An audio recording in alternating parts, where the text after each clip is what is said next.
Like this is like my third show and then a pre-record. And I think I laughed so hard. I thought, you know what I might have done in my pants right there. Just saying. You know, it's interesting. I'm Dr. Pat. I'm here at Mark Anthony, and we have a very special guest today. Colonel Dr. Diane Corcoran joining us here today. I say Corcoran because I don't know, I'm from the East Coast. I have to have her correct me correct. if I got it right. You got it right. Ooh, yeah. Oh my gosh. But so since Mark, I met you, like I used to think NDEs was a naturopathic treatment. Just saying. I mean, think about it. Think about it. NDE.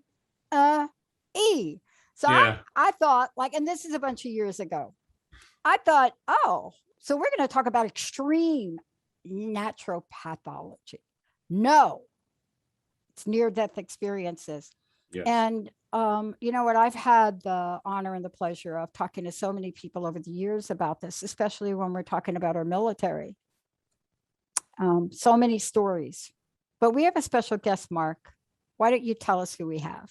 We do. We are honored tonight for our special Veterans Day episode to have Colonel Dr. Diane Corcoran. And she has the distinction of holding both a master's degree and a PhD. Now, Dr. Corcoran served in the Army Nurse Corps for 25 years, starting in Vietnam and ending up as chief administrator in the Frankfurt Army Medical Center during Operation Desert Storm. She was the first nurse to officially command a hospital. Kudos.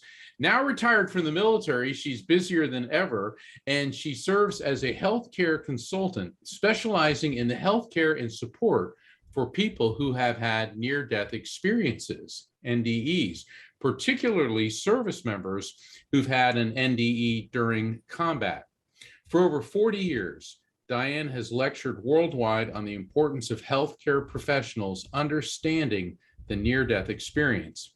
She has lectured on the implications of NDEs for the military, nursing, and other issues such as support and care for terminally ill patients, bereavement, sudden infant death syndrome, and other issues related to death and dying.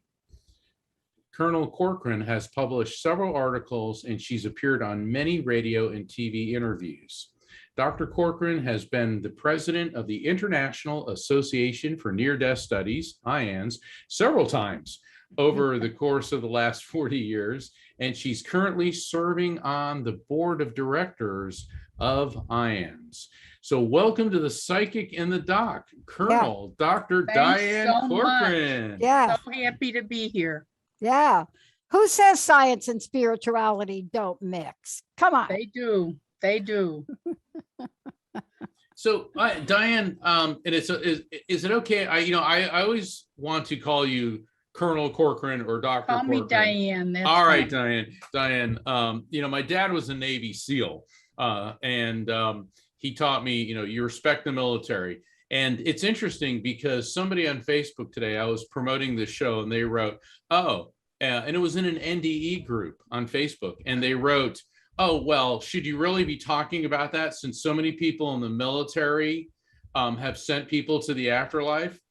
And my response was, oh, that's I never heard that one before, Mark. Yeah, that was a good one.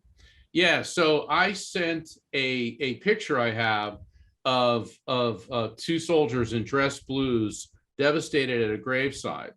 And the caption was, the reason you never received a bill for your freedom is because somebody has already paid the price. And I noticed her comment disappeared within 5 minutes. So, when people talk about the military, the war, it's like no one should ever lecture military personnel about the price of what it means to put yourself in harm's way. So I'm sorry, I just had to say that because I have very, very strong feelings about showing respect, being raised by a veteran and one who showed me that, courage isn't lack of fear, it's doing it even though you're afraid. Okay. Yes, it's interesting because, if people only saw some of these young soldiers, I was a brand new nurse when I went to Vietnam and took care of many, many 18-year-olds. They were frightened to death. And they would say to me, you shouldn't be here. You could get hurt. I mean, they were afraid. They're afraid for us. They're not trying to kill anybody except in, what their mission is, what they're trying to survive. If you just saw them, you'd know. Mm-hmm. Yeah. And those of us, Colonel, that go back to the Vietnam War, and, I have been on many sides of the Vietnam War. I mean, I can go back to my young days from when I was 17 and I tried to join the Air Force. And it's like, that was not going to work. And I've shared this before. My dad was supposed to sign and he said, oh, so this is how little my dad knew about women in the military back then, right? My dad's like, oh no, I'm not signing anything that gives her a gun or puts her close to ammunition. That's not going to happen. But, it was an interesting time for us. It was a time of pain. It was a time of sorrow. It was a time of loss. But what hurt me even more than any of that, regardless of how I felt, was how we treated our soldiers when they came back from that war. And so much loss. I can only imagine what you saw.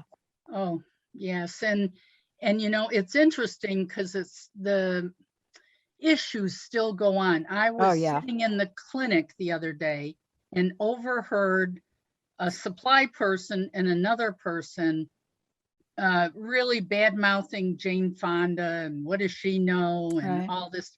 And I said, were you there? Right, exactly. Do you have any idea what she was talking about, what she was concerned with?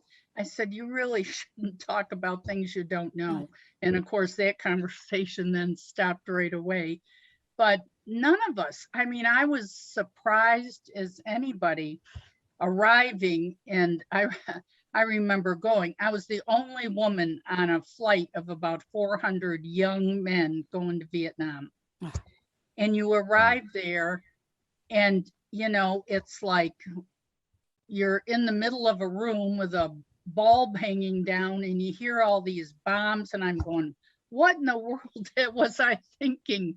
I didn't volunteer, but many of us went from my basic group. And it's frightening for everybody. And I had no idea a single body could take such torment and still be alive. I, took care of a lot of triple amputees, and just, oh my goodness, you just can't believe it sometimes.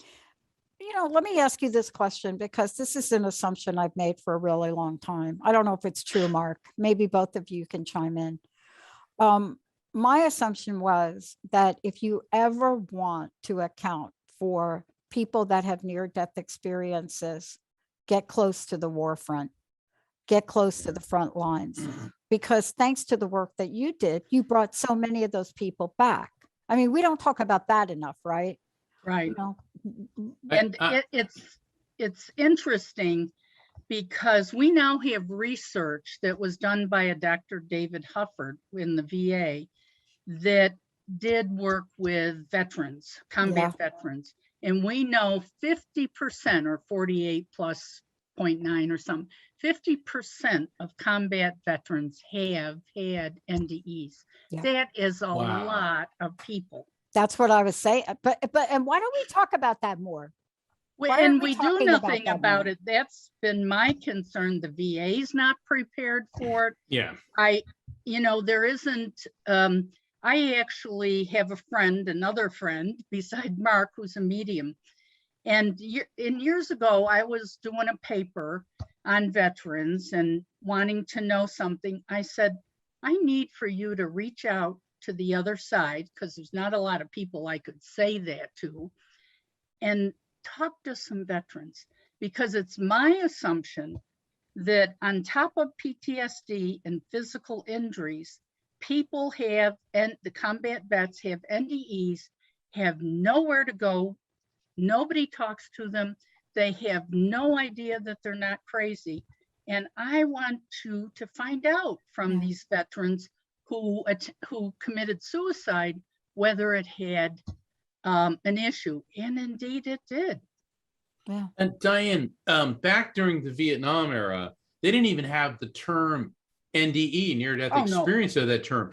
And so I'm assuming that in your capacity as a nurse, as a healthcare provider, you were hearing these stories. So how did you first get interested in near-death experience? In Vietnam, brand new nurse, middle of the night, a young man says, can you come here? I need to tell you something. And he said, but you have to promise me you will believe me. And I go over to talk to him, young guy. He'd already been to surgery, so he was recovering. He had tears rolling down his cheek. And I said, I'll believe you. And he starts to tell me how when he was shot, his spirit came out of his body. He could see the rest of the spirits of the men who were with him, who were shot, and he knew who was going to die and live. Then he zoomed up and went to another world, and he starts describing all this. And of course, it's 1969. I have no idea what he's talking about. And then he said, and then I just crashed back in my body when they threw me on the helicopter. Wow. And I was like, oh my God, what is this? And I said the most positive things I could about, I think this must be a gift. It's perfectly normal. It's okay. You're going to be okay. But it really was like a vaccination for me, because then my thinking was, no patient should ever have to come back and wonder and tell somebody about an NDE and not have somebody supportive there. So that's when I started teaching healthcare professionals and all kinds of trying to get the healthcare community, which we're still trying to do, to be knowledgeable and help. Because the VA doesn't really support it. They throw them into PTSD groups or give them psychotropic drugs, which just make it worse. Yeah. And it's sad, because it's a simple fix, and I have volunteered. I'll come lecture, I'll be a consultant, I'll talk to the patients. We have to support these people. And Yeah, it's just, I saw that. I'm sorry, I didn't mean to interrupt, but when I was practicing law full time, a lot of my practice was personal injury, and I had a lot of vets. And what I saw when they went to the VA is what they needed was talk therapy. right. And what I saw, and Dr. Pat, you understand the importance of talk therapy. All I saw was medication. I had one client that kept getting arrested, and it'd take like 5 or 6 cops to subdue him. This guy was, he was special forces. And so I was going over his medical records, and I saw 2 different types of sleeping pills, 2 different types of mood stabilizers. I saw like 7 different medications for sleeping and controlling his moods. And I said, well, how many doctors do you have? He had like 5 different doctors at the VA. None of them were talking to each other. It took me forever to get hold of the VA. And when I finally got hold of one of his doctors that said he's on all these medications, the doctor said, oh, dear God, no wonder he's throwing these violent fits. So we arranged it where he got 1 sleeping pill, 1 painkiller, 1 mood stabilizer, instead of 7 different medications, because he was having these psychotic breaks. Right. And the VA and the medical profession in general needs to start realizing, or no, they have to realize that near-death experiences are for real. So how did you first broach the subject? Were you active duty when you first broached the subject of near-death experiences? I was, and they all thought I was crazy, because I was adamant then that we have to teach people about NDE. So this is way back when there wasn't 1 book, there wasn't 1 movie, there wasn't 1 anything. And I started giving workshops. I'm not sure what I was thinking at the time, but I have always taken the philosophy, I'm not trying to convince you of anything. I'm going to tell you about what happens to these soldiers. And it's your responsibility to just listen. You don't have to try to fix it. You don't have to, God forbid, don't give them medication unless, of course, they actually need something. And so and literally people called me the death and dying lady. And the higher rank I got, the more influence I took, and would teach it. When Desert Storm, I had a whole lecture laid out and in Frankfurt, and we were going to teach all 1,000 nurses and doctors in Corcoran about NDEs, because, I know that lots of these people are going to have it. And it's been kind of, the culmination is the recent article that Lilia and I wrote that was in John Hopkins' The Voice, the narrative of ethics. And we had an ethicist, a clergy, all writing articles to say it is not ethical to not treat these patients. You know what I was excited about? I was excited about the fact that the Social Work Today magazine, or the arm of Social Work Today, actually had an article in there about veterans and transpersonal experience, and you're named in that article. But the reason I was excited about it is because there are many people that are both nurses and social workers who have counseling degrees. Right. And these are people in the social work arena that don't want to fall into the psychology arena and have to just fill out paperwork and diagnosis. And so I was excited to see that article and to see your quote in it, because it included both near-death experiences, transpersonal experiences, and it went back and cited stories from World War II. And I think this has got to be part of getting rid of the stigma. See, there's a stigma around this that goes back to every war, isn't there? Or every instance with a vet. They called it many different things. I mean, if you go back to the early religious literature, there are obviously in philosophers signs of it. Yeah. But what is amazing, I one time did a lecture with a psychiatrist. We went down to Fort Carson and gave a lecture to all mental health people on the whole base. And I always start out by saying, how many of you know what an NDE is? How many of you are near-death experiencers? Because over the years, I can guarantee you 10% of any audience, whether it's 10 or 10 million, of those people will be experiences. 4 people raise their hand out of about 100 people. Mm-hmm.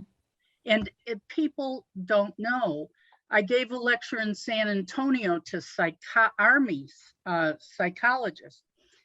And, you know, characteristics, after effects, all that.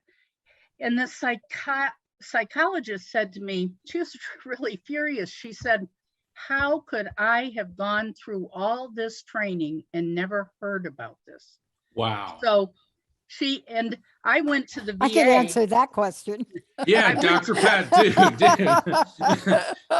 She had no idea. And I said, it's simple. Just listen to them. Here's some books, you know. Now, of course, now there's so much material out there. Yeah, there's so much material, but I will say this, there's not enough research. And I love this guy that put that article up, you know, this guy, I shouldn't call him this guy. I love this professional, Jay Scott, Janison, man or woman, not sure, doesn't matter. But I love what this person is doing now, because there's a thread of a bunch of things with their name on it that has to do with research, right? See, I don't know why it is we just can't believe people. Well, we just can't believe people. Always in it. We Did gotta you know have that Bigelow just put $2 million out for an essay contest on being able to research and prove the afterlife. He gave away $500,000 to one, and you know, there's like 30 of them. A couple people from Mayans got them, which is wonderful. Here's research, you know, somebody paying for it, because that's the biggest problem. You can't get money for it. You can't get money for it. And what I love about what you're doing and the conversation you're bringing to the forefront is not only do we have to have a conversation, but there's an aftermath. You know, it's like we talk about near-death experience, like some kind of television series that you watch and then it's over. Yeah. But now never over. But isn't this research really to talk about, these are the experience, but wait a minute. These are the clinical effects of it. What about lack of trust? What about stress? What about alcoholism? What about? Yeah. And I'm hopeful that this research you mentioned, just like the article I read about combat stress, it's not an article that says combat stress and war. The articles are now taking a little roadmap, right? It's like the road runner, and it's taking like the little road runner, and it's hopping over here and it's saying NDE.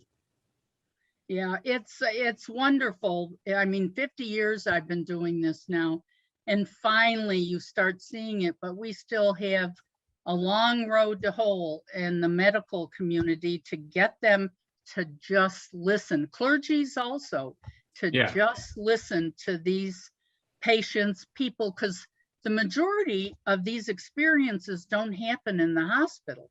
So many times they go to their priest or their you know, a friend, and all they need is somebody to say, you're okay, that was real, well, you know, and give them some resources. Yeah, you know, I am so relating to everything on this, because I have to put up with this constantly as a medium. Oh, you can't do that, you're making it up. Or, you know, it's not real. All right, having had an NDE, and like Dr. Pat said, you know, you have an NDE, it's like, okay, show's over. It's like, no, that's really the beginning of your journey. And like what Diane, you said, is it's a lifetime. Like, I think it was like 2 or 3 IANS conferences ago, the theme of the conference was the after effects and they're of significant. NDEs. Yeah, they are. And well, think about children who have these, and soldiers and children have the least advocates. So I've always really tried to support children also, because they try to tell their parents. One time, parents say, don't make up stuff, and that's it. They're not talking about it anymore. And I have a nephew who's an experiencer, and fortunately, I recognized it very early when he was about 18 months old. And I mean, they are very different children. And if you don't kind of guide them and listen to them, and they're going to talk about the light beings and God talked to them and all these things that, you know, are going to go on for a long time. And some of the after effects are really significant. And that's why 50% of the married folks end up being divorced if they don't have a supportive spouse. Right. Sure. Well, I mean, it's such a life-changing event. Right. You know, you come out of this and, you know, people think, oh, you went into the light and it's all groovy and you come out like everything's granola. And it's like, I mean, and I like granola, but it doesn't turn your life into the Republic of Kumbaya. No. And you try to explain this to you. And I remember when I went public with being a medium, one of my mentors in the UK said, Mark, she goes, Mark, you're going to lose all of your friends. Yeah. But you'll make new friends. And here I am on this show. Okay. And you know what? I'm doing a lot better now. And what I mean by that is we're all in different phases in our spiritual journey. But when we're dealing with, I mean, the military is like the ultimate epitome of bureaucracy. And the military, like the legal profession, like the medical profession, is always behind the times. You know, I mean, social changes, by the time you get a statute to be in conformity with it, it takes years. And the medical profession, we've had 50 plus years of survival of consciousness studies. And a lot of doctors say, oh, it's just dimethyltryptamine produced by a dying brain, or it's a grief-induced hallucination, blah, blah, blah. We've heard it all. And we can refute it all with science, and yet still there is no treatment for people that are suffering from, or I don't know if I want to say suffering, coping with the after effects of this massive metaphysical experience. No, they're actually suffering. I mean, when you put the research together, Mark, that we talked about, and let's take a short break and come back and talk about this. You know, the problem is we're not talking about the fact that they're suffering. We're not talking about the fact that they're suicidal. We're not talking about the fact that when you take their blood pressure, it's through the roof, and maybe people are saying, oh, they're having post-traumatic stress disorder of being bombed. Well, maybe that's true. But what if we were to open up the equation a little bit? Let's take a short break. When we come back, Dr. Diane Corcoran is joining us here today. Fellow New Yorker, if I must say. Nurse Corps for 25 years, Chief Administrator, Frankfurt Army Medical Center, Desert Storm, which we haven't talked about yet. The story's coming out of there. But when you think about what you've done and what you've served and how you've served, Commander, 86th Combat Support Hospital, we can go on. You had to make a bold move to come forward. So you had to make what I call the B move. You had to do something, because see all of that stuff you had, that career. What do you think it's like when you're Dr. Diane and you have all of that and you decide, I am going to be an advocate. I'm going to be an international expert on near-death experience. We'll hear what that story's about when we come back from break.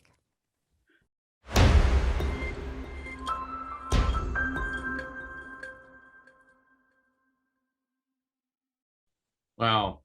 Thank you. Thank you, Jessica, for, this is Veterans Day, special episode. And I'm Mark Anthony, and I'm here with my amazing co-host, Dr. Pat Baccili. We are the psychic in the doc.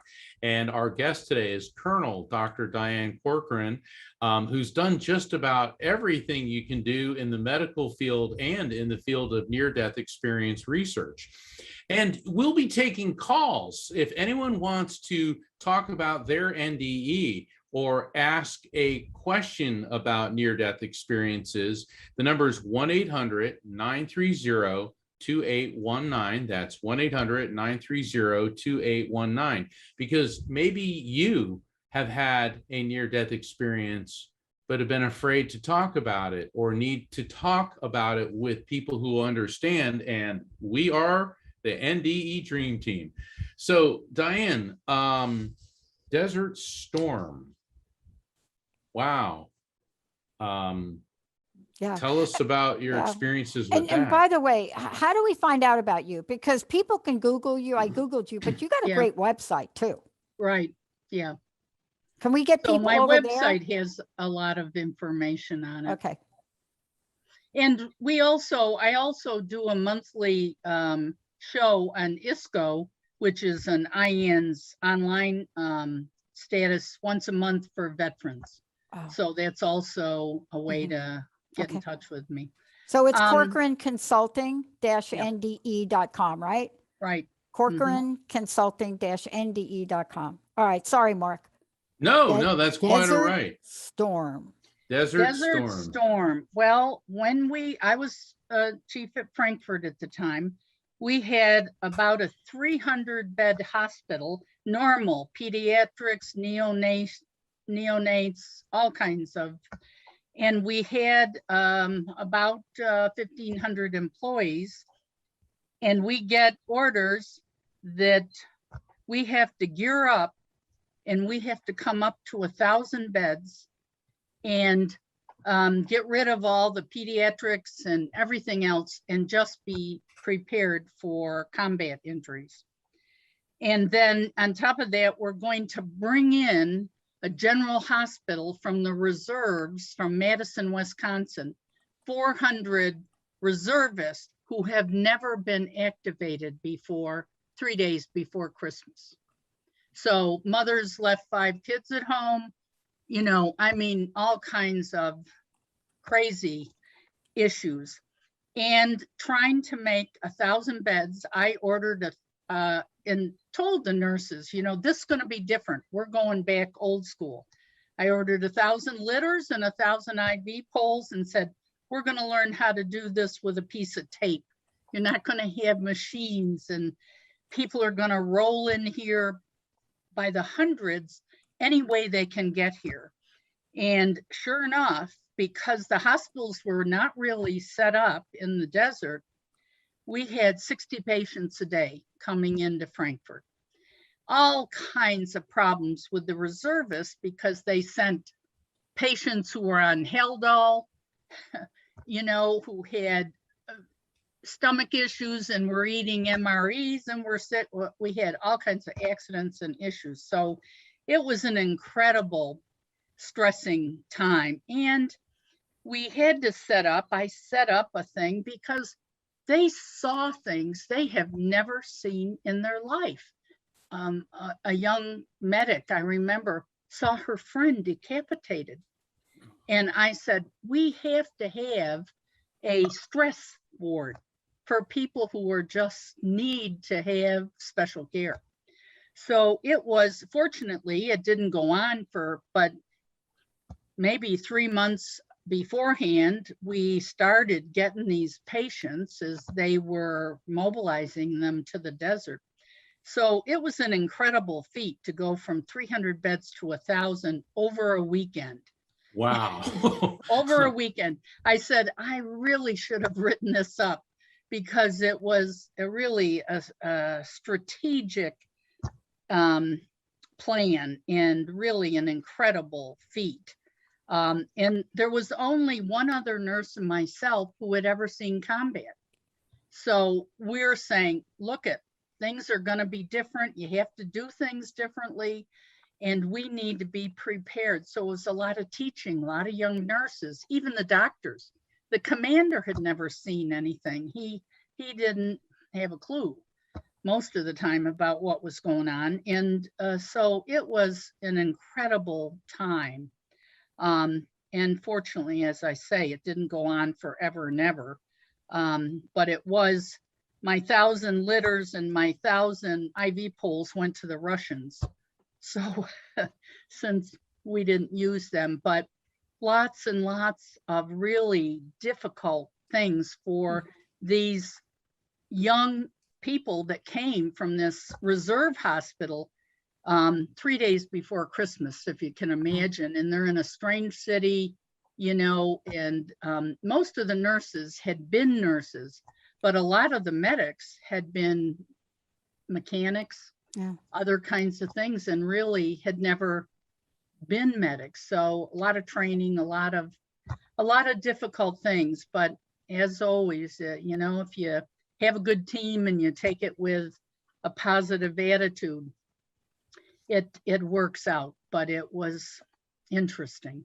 Did you see a number of NDEs with Desert Storm personnel? Well, with a few, but they weren't there long enough to get a chance to talk to them. Yeah. Unfortunately, we did have the same problem we had in Vietnam. Most of the air evac system comes from the reserves, and they could not get people out of there. The unfortunate thing is, in Germany, parents can get on a plane and come to the hospital, whether they're invited or not. And so we had a big media issue because all these young kids, their parents, they call them, say, I'm in Germany, and their parents came. And so it, you know, it kind of complicates. And then we're trying to get them out of there to send them home. So since you've retired from the military, have you, and I know that you're still working with veterans, obviously, have you found some segments of the military being more receptive to your work with near-death experiences? You know, individuals, nurses are very receptive. If you teach them, if you talk to them, they get it and they will pay attention. Doctors, not so much. Social workers, if you, once again, if you teach them about it, you know, they're pretty receptive. So the sad thing is I have lectured at all the services, major conferences and hospitals, and they're all excited and they're enthusiastic about it. But what we need is a overriding, we need to get the Surgeon General, who has had an NDE, to put some language and policies in place in the military hospitals. It needs to not be so fragmented. So it's disappointing. Yeah, I mean, when we're seeing people like Dr. Bruce Grayson and Dr. Kenneth Ring and of course, Dr. Raymond Moody and Dr. Diane Corcoran writing articles that are published in medical journals about near-death experiences. I mean, you know, within the span of 50 years, this has gone from, you know, fringe element to being, as it should be, taken very seriously by large segments of the medical community. You would think that the VA, that the military would start realizing this is a real phenomenon. And my theory is, you know, and I had an NDE when I was a child. I was 4 years old when I had my NDE, but I was fortunate because both my father and then later on my mother had NDE. So it was not, you know, treated as a weird thing. They kind of got it, not kind of got it, but they did get it. But I'm just wondering, is it fear of an NDE? Is it the spiritual and potentially religious implications? What is the resistance? I think it's part of the education system. The older docs believe whatever they were taught, and it almost doesn't matter what you tell them after that. The younger docs are certainly more into spirituality. They're more liberal to look at different issues, and they're much more receptive. So I think it's going to take another 20, 30 years, I guess, which is sad. What I don't understand is the fix is simple. Not going to cost a lot of money, not going to, you know, I offer myself up for free. We could fix this and do training across the services. There are many easy ways to fix it, but they just don't get it. We brought in the Surgeon General, took her to a conference. She said, yes, this is all important, but nobody's going to listen to me. And you know what you're pointing to? Okay, so you're pointing to an issue which is very big. And it's an issue that, you know, when I first started this show, I had a vet work for me, right? She had served. And I got to understand about the new wars, right? The new landscape from a woman, right? So I brought in Congressman Jim McDermott out here, and he brought the head of the Vet Association out here in Western Washington. And we had this conversation about the stigma around getting our vets the relief they need to get some peace of mind and peace of heart, better known as mental health. If we just call it peace of mind and not mental health, maybe people would, but you see the process as I understood it, and this interview with McDermott was fascinating. He basically said it was one of the best interviews he's ever had. It's because I know nothing about this except people are in pain. I just don't understand even to this day, why can't we change something in the system so that men and women, husbands and wives, children of vets are not stigmatized to get help? It seems to me, my latest thought is find a hospital for me, any service, and let's use it as a pilot program. And I'll go in and teach, train the trainers, do all this, serve as a consultant, and let's see if we could make a difference in the outcomes of patients who have NDEs. Now, what most doctors will say, I shared a keynote with Baccili one time, and I said, your patients are having these all the time. He said, oh no, none of my patients have these. And I said, oh really? You're stopping their heart, but none of your patients have NDEs. And that's the part of the problem, is I don't think they see it as a real need and don't understand the suffering that is going on because of it. And we could do a great job, and maybe if one hospital really worked out well, then somebody else would be willing to take it up in another hospital. I don't know. I mean, I've been waiting for the right thing to happen. Well, I'll tell you what is happening, but I don't think this is going to work. But this is what's happening. You know, I have a friend, his name is David Essel, and David just decided, I can't take it anymore. He says, I can't. And he says, he talks about stress. I had him on the show. He said, I'm going to create my own centers to help vets.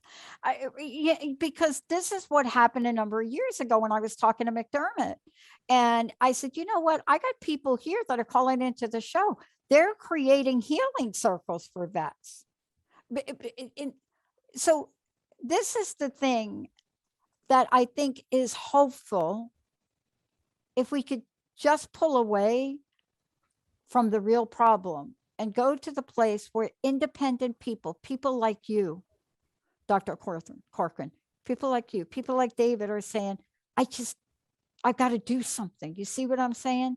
I've got to do something. Maybe if there's enough of a groundswell, maybe somehow we might be able to get attention, right? One of the gals, Lilia, who's worked with me for several years now, just with veterans, she has sent thousands of emails overseas, hospitals, all kinds of places to try to get them to understand the importance. Mm-hmm. And of course, I do the same thing in articles and lecturing. And yes, I hope that the light's going to come on one of these days, because the fix is so simple. They have all these other problems that are expensive, they're difficult, the bureaucracy. No, you don't need any of that. This is talking. This is getting a group of people in a room and talking. And you should connect with David. I'll connect you with David. Find me a chair in a room and we'll... Exactly. And see, you can help him, because he's taking it from people are in pain. You're bringing, oh, this is maybe why they're in pain. How many people are you bringing together, David, that have this, that feel invisible?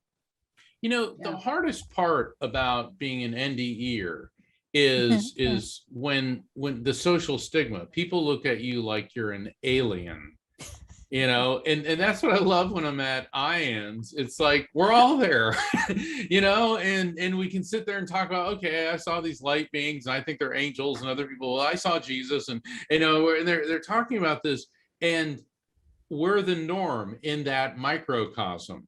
And that's exactly what these groups, people, because military especially, these guys, these women, they're tough, they're professionals, and they don't want to be perceived as weak by opening up their hearts, their feelings.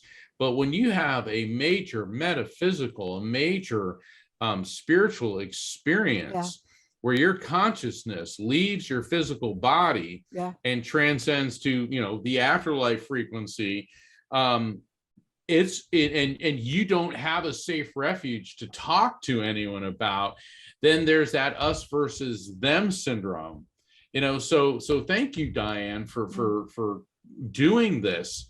We have to keep at it. We have to keep at it. I mean, look at IANS. It went from a couple intellectuals at the Division of Perceptual Studies at UVA 50 years ago to now this thing. And thank goodness for Dr. Jeffrey Long founding the Near-Death Experience Research Foundation, because he has a database of people from worldwide. And what we're seeing, it's not just people in Western countries. There's an Iranian branch of IANS. Right. We get reports from South Korea, from all over Asia, South America. This is not an isolated thing that only happens to white Anglo-Saxon Protestants. This happens to everybody. The other group of people that we shouldn't forget, and I'm one of those, I also had an NDE when I was 4, had my tonsils out, almost bled to death, but I have no memory of it, no memory of experience. And many people, and especially children, have that happen. The only way I figured it out was years later, I just thought everybody behaved the way I did. I had a lot of intuitive skills.